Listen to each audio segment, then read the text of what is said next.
Because I was born deformed, in my father's eyes, I wasn't even worth as much as a pig, so he sold me to a witch. That day, a woman who came to buy pigs stared at my filthy face and casually asked my father, "How much for this animal?" 6. 4.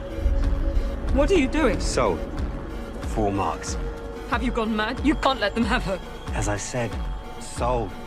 4 marks. Terrified, I begged my mother to save me, but my father pinned me down so hard I couldn't even struggle. Just like that, I was treated as cargo and sold to a stranger, a woman who turned out to be the witch, Tisaya. She brought me to Aretuza, a place they called a sanctuary of magic. That night, I saw myself in the mirror for the first time.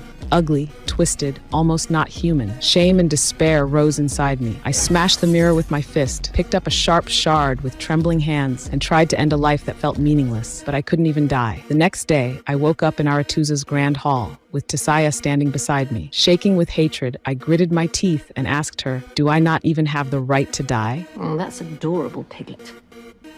You weren't taking control.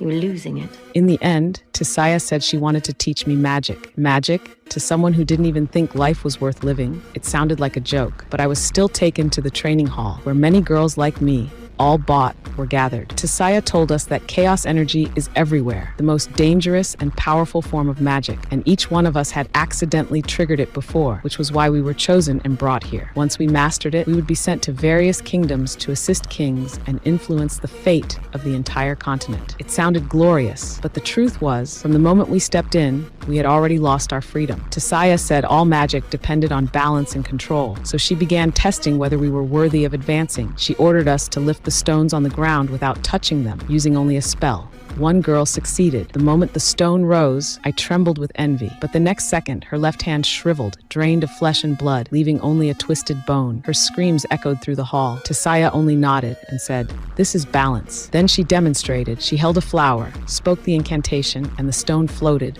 while the flower instantly withered. She told us magic is never free. The other girls quickly followed and succeeded one by one. As for me, I failed again and again. The more I tried, the more panicked I became. The more panicked, the more hopeless. In desperation, I shoved the flower into my mouth and chewed it, attempting the most primitive form of exchange. Tisaya stared at me in shock, as if seeing me for the first time.